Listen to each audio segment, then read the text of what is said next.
Euh, donc voilà, l'Ukraine, bon, il y en a certains qui me disent oui, c'est aussi une forme d'indépendance vis-à-vis de la Russie. À choisir, ouais, voilà, c'est toujours la même. Est-ce que l'Ukraine, elle a une voie, oui, libre, ni la Russie, ni l'OTAN? Est-ce que ça peut exister? Est-ce que, voilà, je ne sais pas. Ça, c'est quelque chose à creuser entre nous, quoi. Te pas as-tu des nouvelles du bouquin en préparation de Vincent Lapierre sur Chavez? Non, pas encore, mais dès que ce sera opérationnel, bien sûr, on invitera Vincent Lapierre avec grand plaisir. Il se peut même qu'on le réinvite plus tôt que ça, parce que ça bouge beaucoup au Venezuela, et on tient à comprendre un peu, voilà, qu'on nous décrypte un petit peu aussi cette situation. Pareil, on voit pas mal de fausses images circuler sur le Venezuela, ben, comme on a vu hein, sur l'Ukraine, sur la Syrie, sur la Libye. À chaque fois, c'est le même scénario, la même technique. On fait circuler via les médias des images compromettantes, des images qui symbolisent comme ça soit un événement, soit qui caractérisent, vous voyez, une scène bien précise.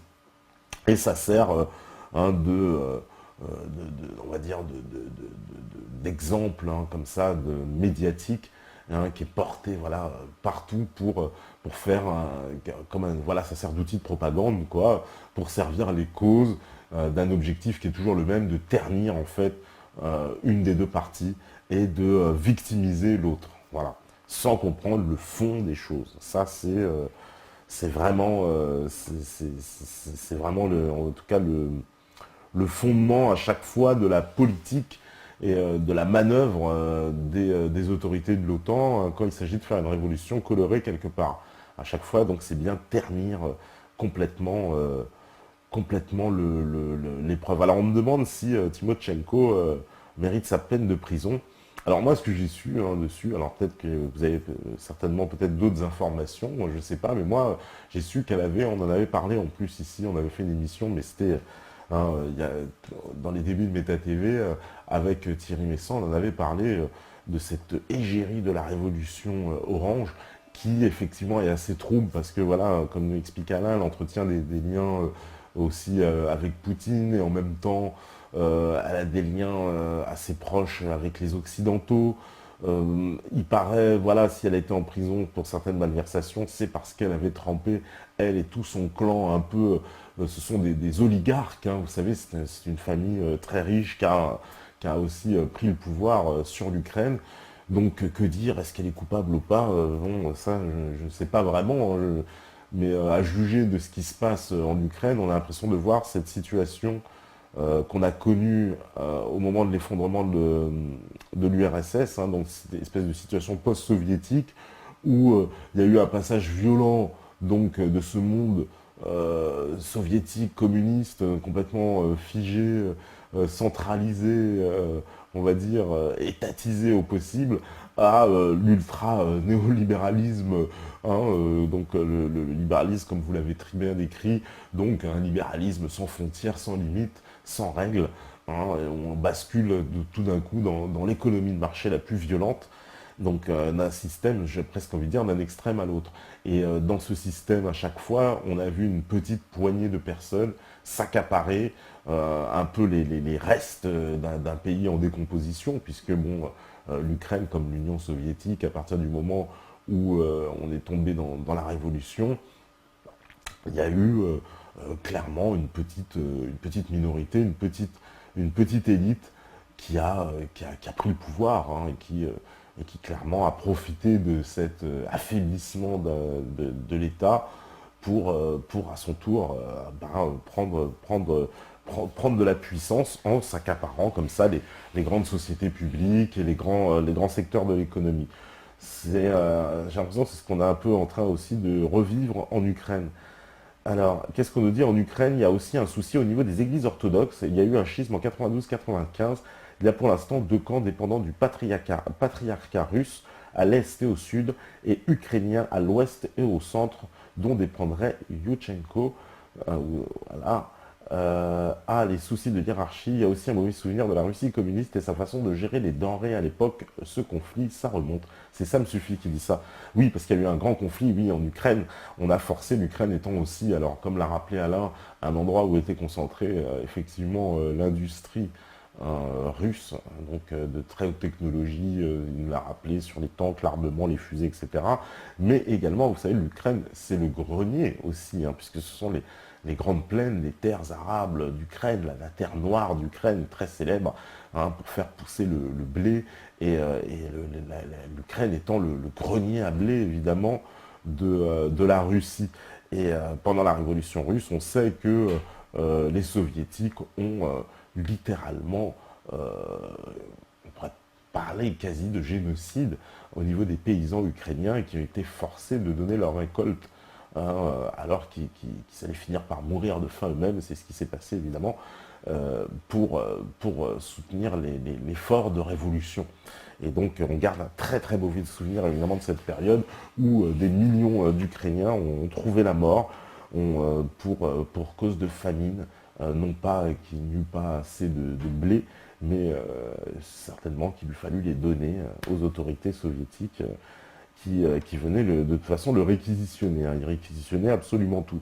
Et donc cette fracture euh, avec effectivement cette histoire, elle a mené jusqu'à la fracture aussi pendant la Seconde Guerre mondiale, où une partie, oui, des Ukrainiens étaient clairement du côté des Allemands.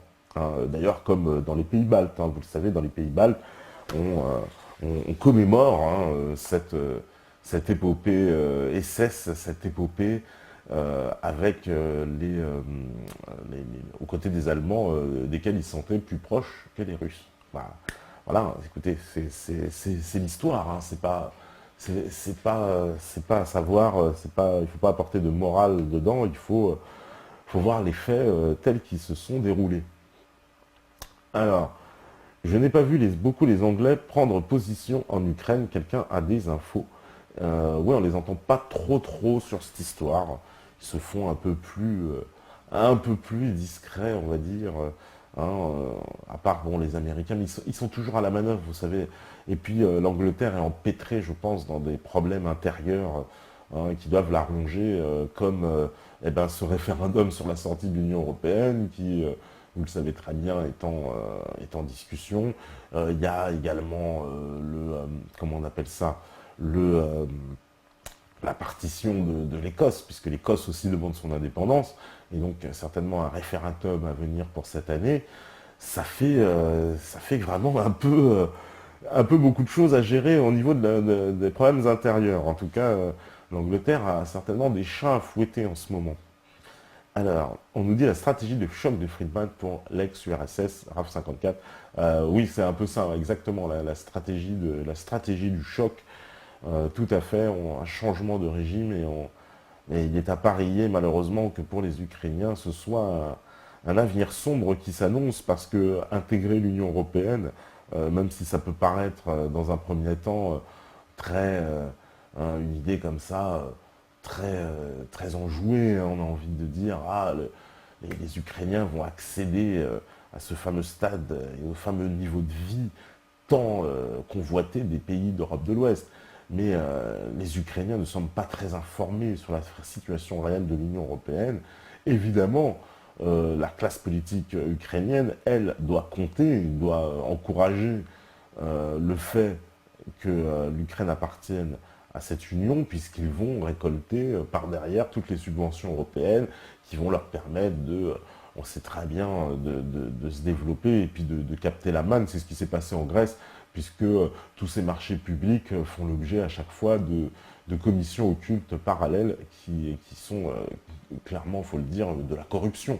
Et donc cette corruption, entretenue hein, par l'Union européenne, ça fait évidemment le bonheur de la classe politique locale. Vous vous rendez compte que évidemment tous ces gens-là sont forcément très européistes et très enjoués de rejoindre l'Union européenne.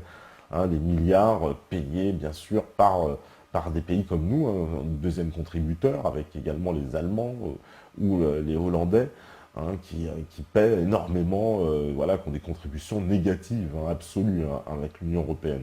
Et donc voilà, ces subventions européennes qui servent à développer. Alors, ça dépend, vous savez, il y a plein de programmes. Souvent, ce sont des programmes, on développe, on paye la police, on paye certaines infrastructures qui vont servir bah, tout simplement à asseoir cette autorité. Et puis, vous savez, c'est un piège. Hein. C'est un peu, c'est le même principe que pour un crédit. Vous êtes ensuite lié. Hein, puisque ces gens-là vont donner ensuite tout ce qu'il leur reste de souveraineté pour accéder à ce club.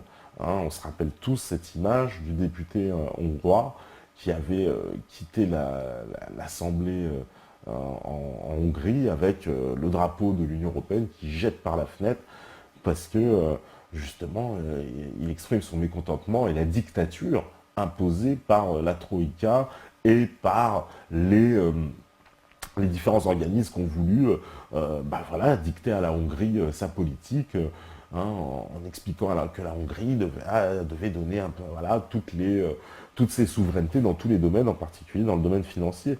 Et c'est bien ça que certains hommes politiques qui ont un peu de bon sens voilà, reprochent hein, à cette Union européenne.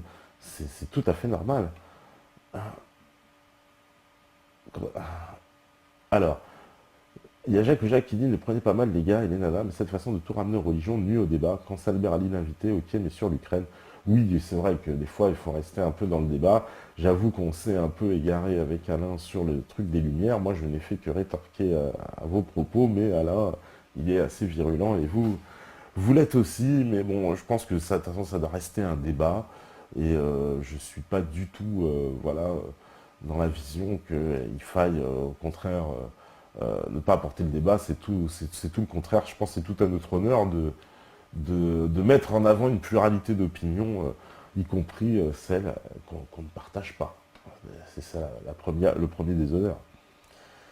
Alors, vous me dites, là, là, là, ce que les gens appellent éveil, c'est un instinct anthropologique qu'ont tous les peuples en ce moment, l'humanité étant en danger et davantage avec une conscience de classe développée. Eh bien certainement, peut-être qu'il y a une conscience il y a une véritable éveil de conscience qui se fait de façon générale, parce que, comme le rappelait si bien Patrick Burel-Steenas en alchimie, puisque tous les éléments sont liés hein, par la matière, et que c'est la même chose avec la pensée, qui est elle-même une forme de matière, beaucoup plus abstraite, mais ô combien complexe, mais on sent qu'il y a cette connexion entre tout le monde, et que les choses changent. À partir du moment où, en fait, justement, j'ai envie de dire presque, vous savez, c'est comme dans l'histoire de Matrix. Il suffit qu'il y en ait un qui change et ça change tout le monde. Ah, c'est ça, c'est très bien vu dans Matrix quand on voit tous les esprits connectés les uns avec les autres. Et en fait, s'il y en a un seul qui commence à déconner, ça bouge tout le reste. Ben, vous voyez, c'est presque de l'alchimie. Donc, c'est-à-dire que cette matière de la pensée, puisqu'elle est en train d'évoluer, elle est en train de se muter, de se transformer, d'énormément bouger, eh ben, elle bouge tout le reste. C'est inévitable. C'est inévitable. Et les changements ne sont peut-être pas encore perceptibles, sont peut-être pas encore visibles. Mais moi, je parie, alors là, mes deux mains sur la table, que les changements, on les verra sur la décade à venir, qui seront énormes. Il va y avoir une transformation totale. C'est évident. Alors, après, de savoir dans quel sens, parce que nous avons nous sommes à l'orée des chemins avec les deux sens de proposition. Soit on abat définitivement, effectivement, ce système capitaliste, et puis donc on en a fini des deux grandes idéologies, et on revient vers quelque chose déjà qui ressemble à ramener, on va dire, de l'humanité, hein, justement, dans le projet, parce que pour moi, même quand on parle de projet national, c'est ramener quelque chose à une dimension humaine, parce qu'un projet mondial, non, justement, on prend tout le monde. Non, les communautés humaines, on sait que ce sont c'est comme ça, ce sont aussi des petites communautés qui grandissent, etc. Mais c'est important qu'il y ait une histoire et une cohésion. C'est ça qui fait l'équilibre. Et donc, pour revenir ou alors, justement, ça va être le deuxième chemin qui est la destruction totale, la dictature absolue, le monde du troisième millénaire tel qu'on vous le vend et qui est une horreur absolue. Il ne restera plus qu'à peut-être s'envoler au fin fond, au Tibet, au Bhoutan ou dans quelques terres épargnées encore par le nouvel ordre mondial. mais ça va être de plus en plus difficile de lui échapper. Alors, sait-on si vraiment l'Ukraine a manifesté en faveur de l'entrée en Union européenne? C'est ce que les médias nous laissent croire en tout cas. Bah, c'est ce qu'on nous laisse croire, c'est-à-dire qu'il y a une volonté en tout cas de mettre du désordre là-dedans. L'Ukraine, elle était prise vraiment à la gorge au niveau financier, puisqu'il fallait qu'elle rembourse sa dette, hein, comme tout pays. Et donc, plutôt que faire un défaut de paiement, elle avait trouvé qu'il eût été un peu normal de négocier avec l'Union européenne des droits de douane et certains accords pour que l'Union européenne puisse lui octroyer ce prêt, hein, de quelques milliards qui lui aura permis de se renflouer.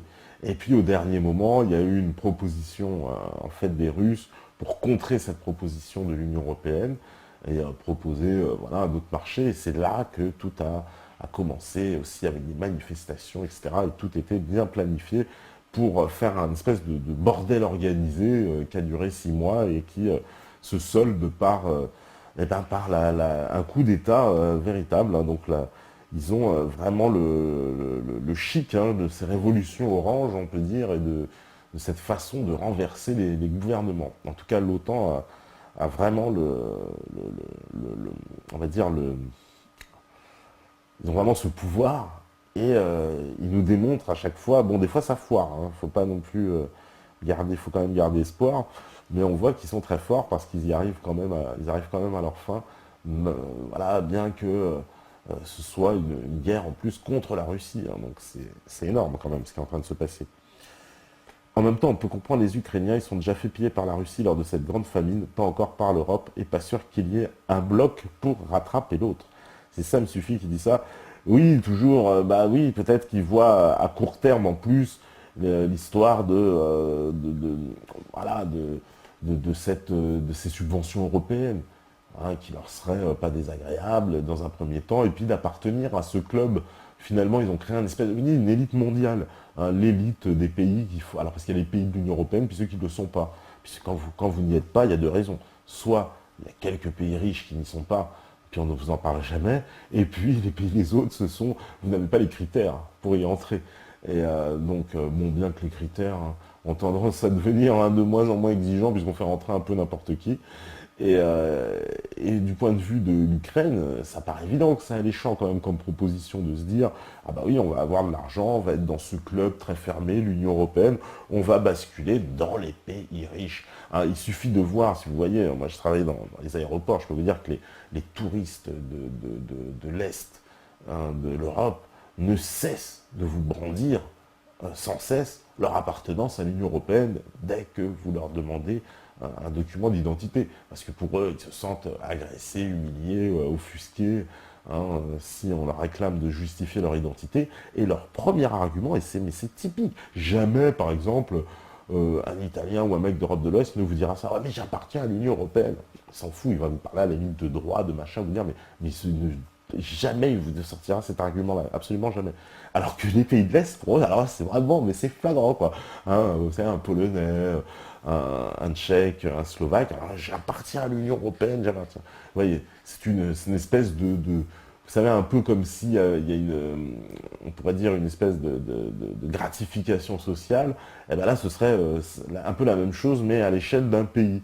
Donc, les pays du club de l'Union européenne seraient des pays d'un certain standing, et donc les habitants bénéficieraient d'un certain droit supplémentaire, puisque appartenant à ce club quand même très fermé.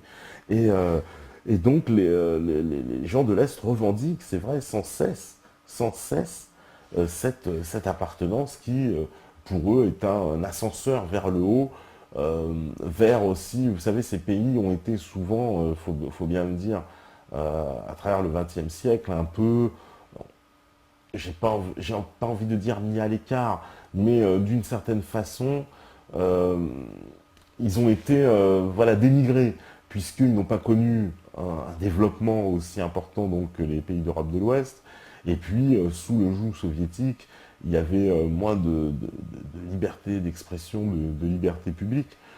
Pas tellement plus que ce qu'on voit d'ailleurs aujourd'hui, hein. C'est ça qui est assez assez énorme dans le paradoxe, parce qu'on nous montrait, vous savez, ces dictatures absolues de Budapest, etc. Puis on voyait des flics dans la rue qui frappaient les manifestants.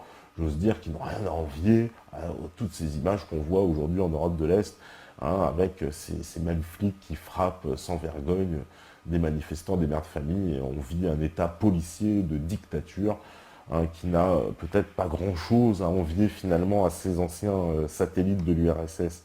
Et ces pays-là ont toujours on va dire, dans leur logiciel, et c'est normal depuis l'effondrement du mur de Berlin, d'accéder au stade de développement des autres pays européens, de ces pays d'Europe de l'Ouest. Et enfin, et en plus, c'est pour ça qu'ils sont très sensibles à ce discours d'unité de l'Europe, etc., etc., etc. Des choses qui, vous savez, sont éculées maintenant côté Ouest, puisque côté Ouest, on est déjà passé à une autre phase. Donc, vous voyez, c'est ça qui est fou. En plus, on veut faire, c'est le monde toujours dans ce monde inversé, on veut faire l'Union européenne, alors même qu'en Europe de l'Ouest, les pays veulent en finir de cette Union européenne, je parle des peuples en tout cas, beaucoup de citoyens se réveillent, il y a des mouvements partout, en Angleterre, en France, en Allemagne, en Italie, en Espagne, partout des mouvements se lèvent pour que les pays reprennent leur souveraineté nationale et qu'on en finisse avec ces institutions de Bruxelles, alors qu'à l'Est, on a encore un peu ce mirage, vous voyez, un peu, ça me fait penser, vous savez, le décalage qui peut exister entre la France et les États-Unis, qui a à peu près, on va dire, à peu près 10 ans de décalage à chaque fois entre les événements et les phénomènes, et comment on appelle ça, l'Occident, on va dire, le pays d'Europe de l'Ouest et l'Europe de l'Est, et où il y a également un phénomène de décalage des phénomènes. Et donc, le phénomène qui est justement le rejet de l'Union européenne qui est en Europe de l'Ouest n'est pas encore arrivé jusqu'en Europe de l'Est. Ils en sont encore dans la phase d'avant, la phase justement plutôt d'acceptation et de dire que c'est pas mal. Eux trouvent en plus un intérêt immédiat et un intérêt visible, ce qui n'est plus le cas d'ailleurs des pays d'Europe de l'Ouest, mais au moins au niveau des pays d'Europe de l'Est, puisqu'on va leur payer des nouveaux 4x4 pour la police, la nouvelle école ceci, la nouvelle école cela, puis en plus, vous savez, l'Union européenne connaissait le principe, il y a toujours le drapeau, etc., c'est bien marqué partout, que c'est bien l'Union européenne qui paie tout, donc ils y voient quand même un intérêt immédiat à cette appartenance et bénéfique immédiatement. Ils ne voient pas les conséquences à long terme.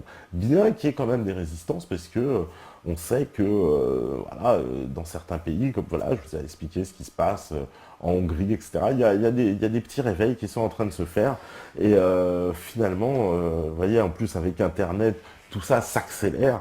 Et peut-être bien que même à l'Est, bientôt, ils vont très vite rattraper la mentalité de l'Ouest, en tout cas pour ce qui est de leur véritable vision de ce qui est en train de se passer. C'est pour ça que je donnais l'exemple de ce député hongrois, qui est quand même assez symbolique, parce que même en France, on n'a pas vu un député avoir les couilles de faire ça. Parce qu'on attendrait de ça aussi de certains députés qui se prétendent résistants, qui se prétendent les porte-paroles tout sans cesse de la dissidence. La vraie dissidence, justement, ce sont des gens qui vont faire des actes comme ça qui sont complètement impolitiquement corrects. Je veux dire, ils vont prendre le drapeau de l'Assemblée nationale, ils vont le jeter par la fenêtre. Voilà un acte de dissidence pour un député, hautement symbolique. Après, ou aller faire des rodomontades comme ça dans l'hémicycle, oui, en fustigeant les uns et les autres, d'accord. Mais ça, c'est pas vraiment une forme de dissidence, si je puis dire, au sens réel de la dissidence, puisqu'à un moment donné, il faut aussi violer parfois certaines règles pour déclencher certaines réactions. Même si, voilà, je veux dire, jeter un drapeau de l'Union européenne, euh, vous deviendrez un héros, monsieur le député, si vous faites ça. Je m'adresse aux députés qui nous écoutent, en tout cas, s'il y en a. Alors, qu'est-ce que vous me dites?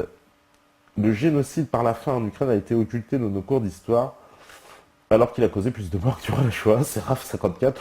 Oui, bon, on va pas faire encore une polémique du nombre de victimes et de la victimisation. Mais il semble que oui, il y a eu des millions et des millions de morts sur ce génocide par la faim. Ça a été assez terrible. Alors, l'ethnos ukrainien Après exister à la construction difficile ou trop brève de son État national et souverain, les frontières actuelles sont le résultat des calculs cyniques de Staline, qui a utilisé les réalités ethniques réuniant des populations ukrainiennes au sein de la grande patrie du socialisme pour accroître son territoire et légitimer le déplacement des frontières vers l'ouest, Galicie, Volhynie, Ruthénie, Subcarparite, Bucovine du Nord. Il a opéré de facto ce rassemblement des terres ukrainiennes qui avait été tenté le 22 janvier 1919 avec l'Union de la République populaire ukrainienne. Voilà. Et ben voilà, bon bah Nasrallah Panagon est toujours très érudit sur ce genre d'informations. Et ben voilà, ça éclaire bien le débat de toute façon qu'il y a eu on a réuni peut-être des gens, oui, qui c'est pas une nation. Voilà, encore une fois, une construction née d'une volonté politique extérieure. Donc c'est encore quelque chose, effectivement, qui reste à découvrir, hein, à savoir qui, qu'est-ce que pensent les Ukrainiens de tout ça. Parce que ça, c'est ce qui me paraît la réponse qu'on a le moins. Alors, l'Ukraine s'embrase, quelles sont pour vous les répercussions directes pour la France, s'il y en a? Bah, je ne sais pas s'il y en aura directement pour la France, hein, étant donné que la France, à l'heure actuelle, elle est complètement soumise à la politique de l'OTAN, de Washington. Hein, nous sommes de simples valets, hein, on n'intervient plus, on n'est pas acteur, on est acteur de rien du tout, on nous dit ce qu'il faut dire et on va là où on nous dit d'aller, on fait ce qu'on nous dit de faire. Donc à partir de là, on a un peu la marionnette, hein, dans les mains de, pardon, dans les mains de l'Empire. Je pense que les conséquences pour la France, c'est que si effectivement, il y a une confrontation qui s'engage, alors c'est ce que Alain Benajam, lui, disait qu'il n'y croyait pas trop à cette confrontation, il pense plus à une façon de montrer les gros bras. Mais la confrontation directe, vous savez, chacun y perd énormément, c'est énorme, une confrontation directe. Alors, ils sont capables, hein, mais je sais pas. Une confrontation directe avec la Russie, oui, là, nous mettrait très mal, si j'ose dire, surtout nous. On n'est pas très loin. Alors, qu'est-ce que je me dis encore? Alors, l'OTAN cherche l'affrontement avec la Russie, mais ça, les historiens à la solde ne le diront jamais. Ouais, il y a toujours cette question de l'OTAN derrière, mais j'espère bien que dans l'histoire, c'est pour ça que ces témoignages resteront, j'espère bien, dans en tout cas l'historiographie populaire, j'espère que l'OTAN aura été, dans notre époque, une force maléfique, absolument maléfique, hein, qui a apporté le chaos absolument partout sur la planète, et surtout, hein, il faut le préciser, à partir de l'effondrement de l'Empire soviétique. C'est précisément à la fin de l'Empire soviétique qu'on a vu la puissance de l'OTAN évidemment se décupler. On a assisté à un redéploiement, puisque les pays anciennement du pacte de Varsovie maintenant sont tous intégrés à l'OTAN, hein, je veux dire.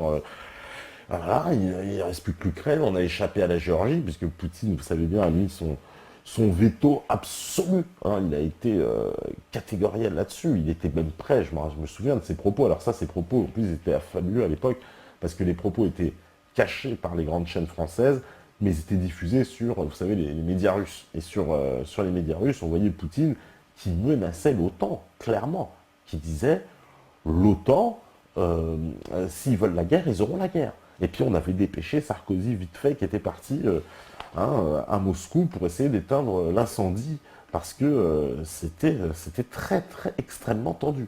Et à ces moments-là, moi je pense que c'est plutôt la Russie qui monte les crocs, parce que si l'OTAN veut répliquer, elle peut. Elle peut dire, bah oui, écoutez, il veut la guerre, Poutine, il en a ce stade-là, bah ok, ils ont qu'à faire comme avec la Libye, on va faire des frappes aériennes contre la Russie et tout.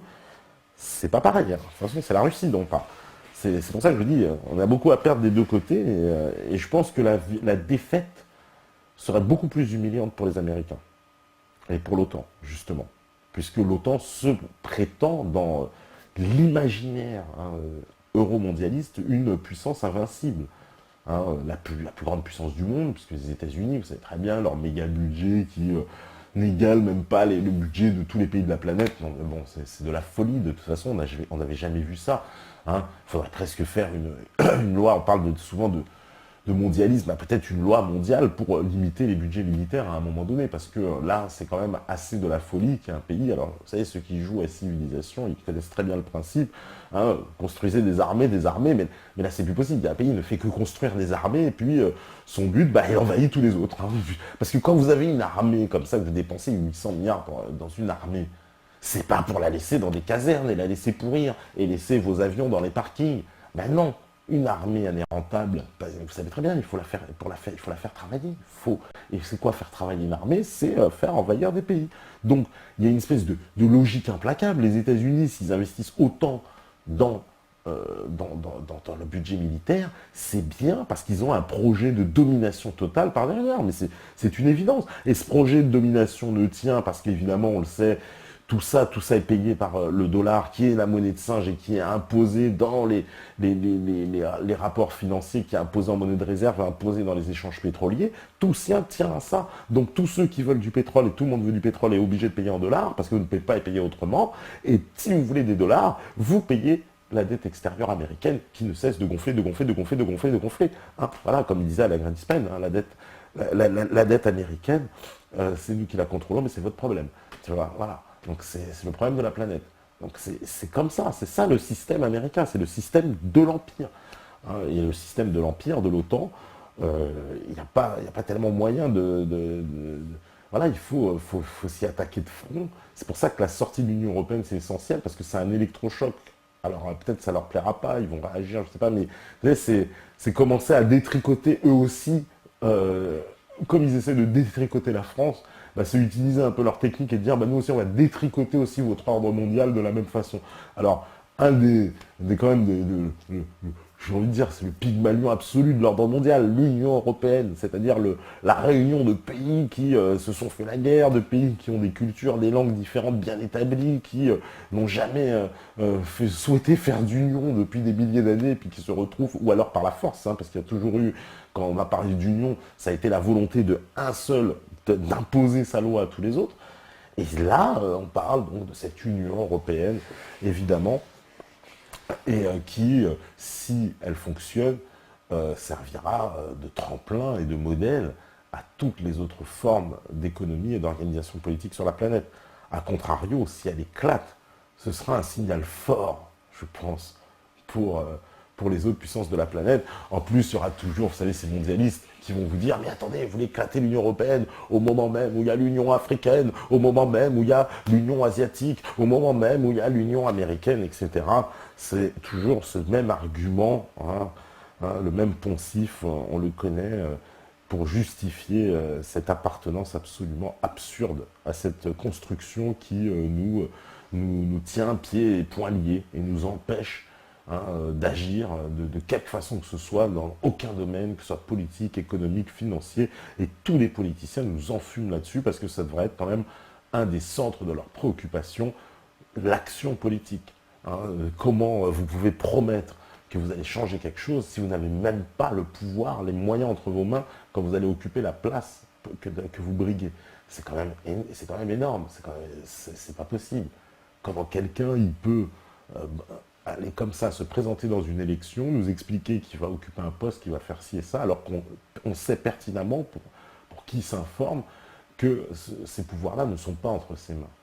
Donc ça, c'est un mensonge absolu. Et ce mensonge de toute la classe politique française, il est temps de le débunker, il est temps de le mettre au grand public, de le mettre à jour. Voilà. On parle de philosophie des Lumières, peut-être bien que c'est la vraie révolution des Lumières qui commence, on va mettre les Lumières sur les bonnes personnes.